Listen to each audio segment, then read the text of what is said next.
Здравствуйте, дорогие друзья! Я рада вас приветствовать на моем канале.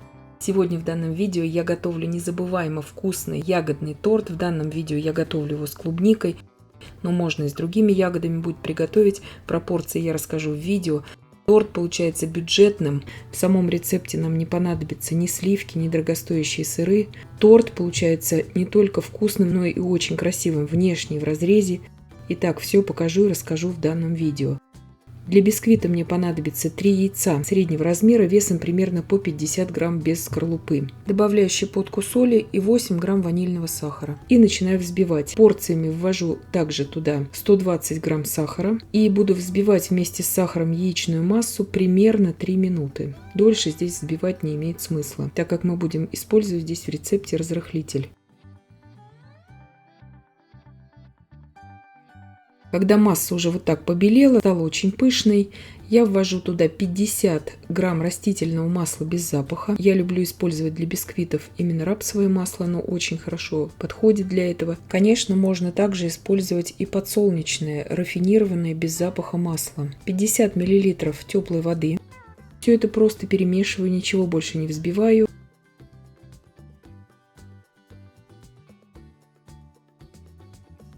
И просею сейчас туда 120 грамм муки и 1 чайную ложку разрыхлителя.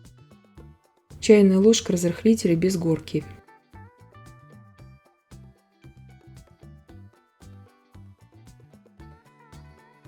Духовка у меня уже разогрета на 175 градусов Цельсия. Здесь бисквит этот получается очень быстрым, он не требует потом пропитки. Он не требует отдыха дополнительного. Он выпекается и сразу же его можно использовать в работу, этот бисквит. Только дать ему нужно будет остыть. Корж этот всегда получается очень ровным. Здесь все-таки лучше перемешивать всю эту смесь либо венчиком, либо лопаткой, такими круговыми движениями по принципу классического бисквита, чтобы все-таки не осадить яичную массу нами взбитую, потому что корж получается нежнейшим, без преувеличения. Вот такое тесто получается, не густое, не жидкое. Форма здесь у меня прямоугольная, 28 на 18 сантиметров. Вы же также можете использовать круглую форму 26-28 сантиметров в диаметре. Сейчас все тесто обязательно из центра распределяем по углам формы, чтобы бисквит поднимался равномерно.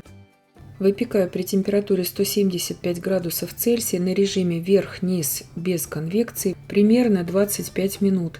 Время выпекания, естественно, будет зависеть от особенностей вашей духовки.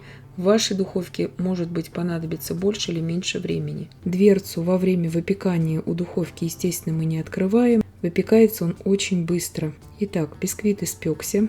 Проверяю его деревянной шпажкой. Она выходит из него сухая и чистая. Нежнейший на вкус получается этот корж. Для ягодной прослойки я беру 800 грамм без сахара клубничного пюре, 150 мл воды и 150 грамм сахара. И обязательно выжимаю туда сок одного лимона. Лимон я беру для яркости вкуса и для яркости цвета. И довожу сейчас всю эту смесь до кипения. Для приготовления пюре вы можете использовать как замороженную, так и свежую ягоду. Разницы здесь нет. Если вы захотите использовать для приготовления данного тортика другие ягоды, допустим, малину, смородину, вишню, то есть более кислые ягоды, также следует брать минимум 150 грамм сахара на эту пропорцию, уже не использовать лимонный сок. И если после использования 150 грамм сахара вам покажется кислым эта смесь, еще добавить сахара по вкусу мелкими порциями. Масса дошла у меня до кипения. Я сейчас даю ей остыть примерно до такого очень теплого состояния, чтобы потом в ней распускать желатин. Бисквит у меня остыл до комнатной температуры. Я извлекаю его сейчас из формы. Он получается ровным, то есть он не требует здесь никакой дополнительной обработки. И отдыха он также не требует. Извлекаю из формы.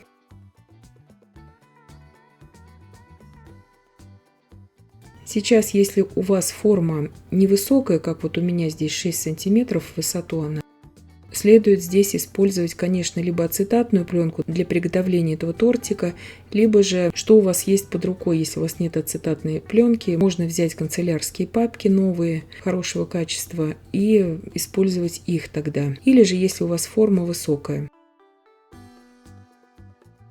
Теперь приготовим средний слой. Для этого я сейчас беру 12 грамм желатина. Желатин я заливаю холодной кипяченой водой, здесь у меня 80 мл, и отставляю в сторону для набухания. 350 мл молока довожу до кипения. 70 грамм сахара. Туда же я отправляю 38 грамм пудинговой смеси.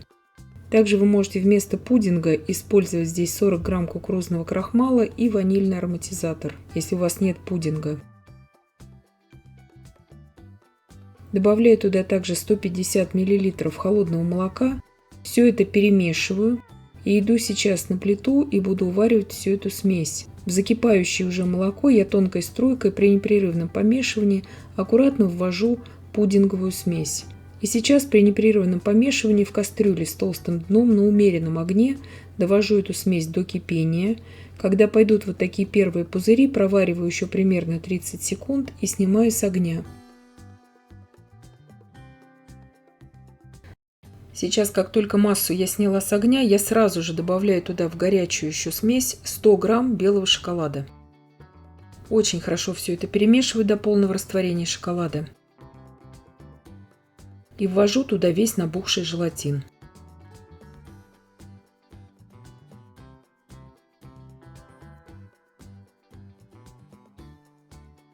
Во время перемешивания масса хорошо остывает. И я сейчас буду ее соединять сразу с йогуртом. Здесь 400 грамм греческого йогурта 10% жирности и 70 грамм сахара. Сразу хочу сказать, если у вас нет греческого йогурта такой жирности, вы смело можете брать сметану 10% жирности или 15% жирности для этого торта и заменить просто йогурт на сметану. Но с йогуртом, конечно, получается более нежный вкус. Распределяю всю йогуртово-пудинговую смесь по коржу. Она уже достаточно хорошо остыла. Благодаря тому, что мы делаем йогуртовую смесь именно на основе пудинга, торт получается незабываемо просто вкусным. И не нужно использовать здесь никаких сливок, сыров, и тем самым мы делаем его более бюджетным. Здесь благодаря использованию пудинга мы 500 мл сливок или сыра точно экономим, а вкус получается бархатистым и очень нежным у этого слоя. Убираю сейчас в холодильник где-то на час. 18 грамм желатина. Заливаю его холодной кипяченой водой. Здесь у меня 120 мл холодной воды. Перемешиваю и отставляю в сторону для набухания. Желатин у меня здесь силы примерно 220 блюм. Желатин, который мы используем в любых десертах, должен быть хорошего качества и иметь еще хороший срок годности. То есть он должен быть свежим. Это очень важно. Ягодная смесь у меня остыла до такого хорошего теплого состояния. Весь набухший желатин я ввожу в ягодную массу, перемешиваю. Сейчас уже ничего не жду, сразу распределяю ягодную массу по застывшему предварительно в холодильнике слою. Лучше это делать вот как я это делаю половником. Торт я потом уберу в холодильник примерно на 4 часа, чтобы все слои хорошо застыли. Здесь для украшения я буду использовать сливки именно вот в этом видео. Это абсолютно необязательный шаг, вы его можете пропустить. Для украшения вы можете любой масляный крем использовать, если сливки вам не подходят по цене для этого тортика. 80 мл сливок для взбивания жирностью не менее 30%. Я беру для этого 4 грамма загустителя для сливок, так как сливки у меня 30%, и 8 грамм ванильного сахара. Взбила все это до устойчивых пиков. Торт у меня уже полностью охладился в холодильнике. Я начинаю его украшать. Линеечкой порции ему обозначила. Этого делать не обязательно, но сделаю вот так вот. Для украшения я использую кондитерскую насадку 1М. Насадка это самая распространенная для украшений шапочек у капкейков, тортиков, бордюров. Вы же можете брать любую свою насадку. Также украшу свежими ягодами. Еще раз повторяю, что ягоды или фрукты для этого торта вы можете использовать абсолютно любые. Смотрите просто по пропорциям сахара. Основа бисквитная здесь очень нежная получается. Торт тающий во рту, без преувеличения. Съедается он просто мгновенно. Нравится как взрослым, так и детям. Разрез получается шикарный. Внешний вид у торта очень красивый. Торт готовим, как вы видите, здесь я разрежу на 15 порций. Торт тающий во рту. И я надеюсь, что видео было полезным и познавательным. Подписывайтесь на мой канал, ставьте лайки, пишите комментарии. Я всем желаю больших успехов и до встречи в новых видео.